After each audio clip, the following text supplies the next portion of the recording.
அம்மா தெரியாது. எப்படி? அழகி,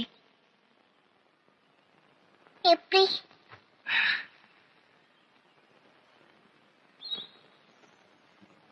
நான் பிறந்தேனா, பிறந்த உடனே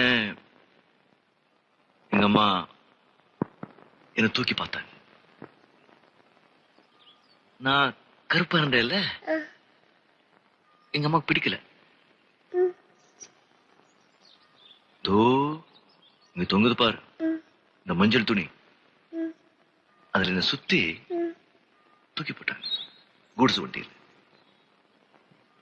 அங்கிருந்து குப்பையில விழுந்து அங்கே காவ போதில்ல, அதுல மிதந்துகிட்டே வந்தேன். அந்த காவாலியா?